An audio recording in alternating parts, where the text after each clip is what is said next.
You were talking about the World Baseball Classic and Joey Batista coming in and just doing a fantastic job for them in the World Baseball Classic. So it's springtime. It's time to get baseball rolling. We need to get the weather back and keep it in spot. Martinez, Batista, Molina. Great names, lots of passion, lots of heritage.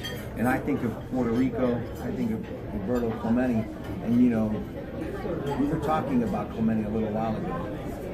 It's so hard to believe that he left so young this earth, and it's been so long since he's been gone. Yep. Yeah, but he made an impact on this town that'll last forever, and certainly it's interesting this year having touching it in right field. It'll be fun to watch him take that position over. But certainly, if you grew up in Pittsburgh, Clemente was the guy you watched, you followed. You never forget watching those majestic plays. Whether he's running the bases or throwing someone out that takes that turn at first base.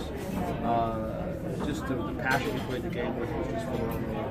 Ingratiating. You know how much we all love the city of Pittsburgh. Scott Schubert, the new chief, the Pittsburgh Police, Joe King, many years, the Union, we love him, the Pittsburgh firefighters, EMTs. Well, in Lawrenceville, old fire station is now the Roberto Clemente Museum. And here's what I came out of it with Mike's friend Ty Ballou, stunned.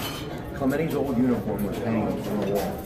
And you know, when you watch him as a kid, and I may have seen him play maybe one time in person, he's like a mountain of a man. This guy was like 5'9", with a 28-inch waist, and I'm thinking to myself, my goodness, how could he do all this for such a small guy? And it's same thing with Andrew McCutcheon. These guys, what they're able to do is absolutely phenomenal.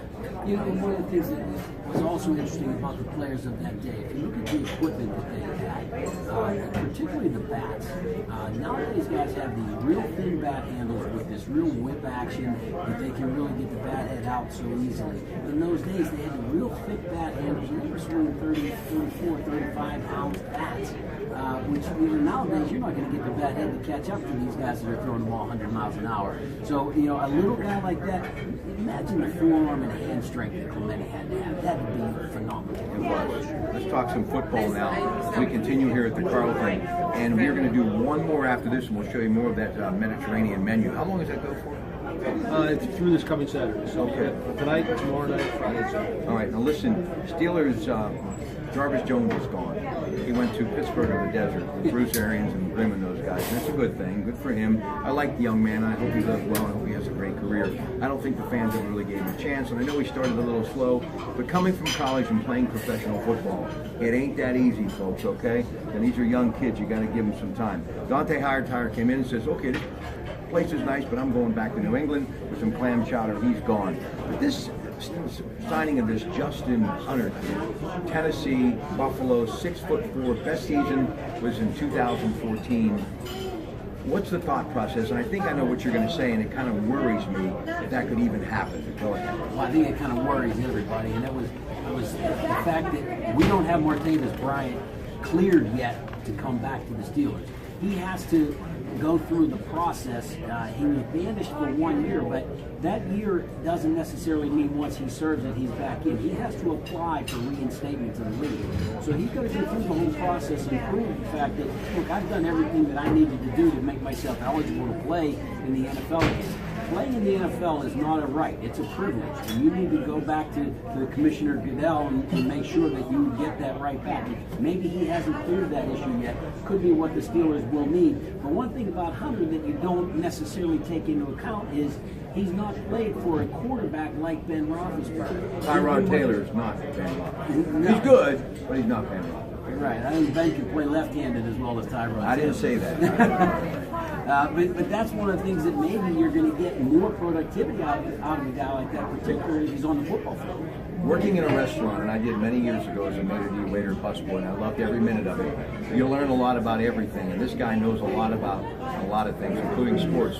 This Rooney family has done more for the city than anyone, and I don't think any of us will ever be able to estimate exactly how much when you just think these playoff games and the money that comes into the charity and all the other things that they do. But your thoughts about the Steelers going into the season, and I know it's only March, but it's never too late or early to talk Steelers football.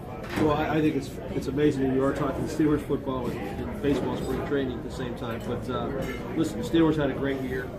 Obviously, the getting over that New England hump is the next thing we've got to do. But we had a great season. We've got a great coach. We've got a good quarterback, a great team, and you just hope we can continue to put a playoff season together and find a way to beat New England. I mean, that's our nemesis. That's the team that always seems to stand in our way. They're well coached. They have great personnel. No matter what personnel is in and out of that team, it seems like Belichick always has them playing well, and particularly in New England. Although we've seen him come to Pittsburgh and beat us in the playoffs as well. So let's go after New England next year and hopefully we can make it happen. Kevin, it's almost like the Steelers are in that situation that the Houston Royals were in when Bum Phillips was their coach. Remember, Bum used to say, "We gotta kick that door down. We can't get past." The road to the Super Bowl goes through Pittsburgh, and now the road to the Super Bowl goes through New England. All right, Latang, Mata, Daly, Street, gone. Also, we've got Haglin, Russ, Hornquist, Matt Cullen. They're all out. Pens at the Wells Fargo Center taking on Philadelphia tonight. 3-0-1 on this Western Canada trip.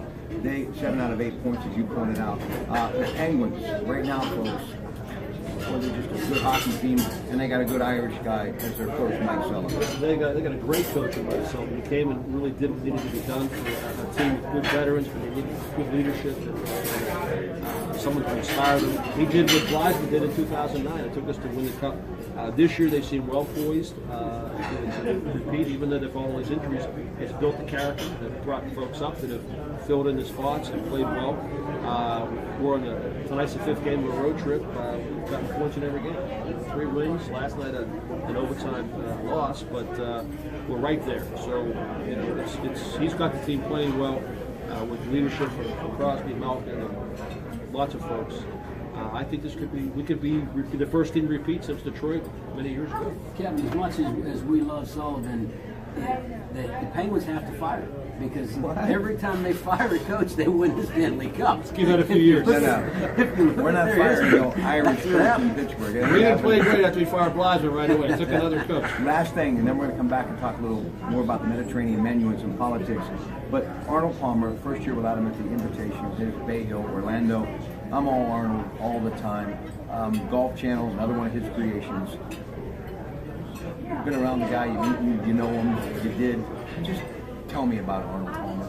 Well, you're just privileged to grow up in Pittsburgh around such a superstar like Arnold. I've been up a couple of times at Latrobe Country Club, and I was fortunate enough to be invited to play there. And both times, it's amazing. I mean, who am I? I didn't know much from Adam, but he reached out to a young kid, from the 1980s that was just there playing the course, and we had a great conversation. Came down and had a beer with him, and he was just that kind of guy. If you happen to have something that he wrote, he'd sign it, write a nice inscription. He was just probably the finest athlete ever to come out of Western Pennsylvania. We've had a lot of great athletes produced here, but the king of the sport, the guy that really made the game of golf, and he'll be forever remembered and revered.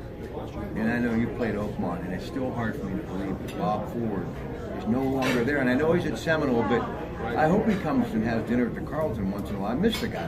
I tell you, I never played Oakmont when Bob wasn't there to greet. He was a hands-on pro at Oakmont for so many years. It's been honored, gotten the highest honor that golf gives to anybody. You don't see that from a club pro ever.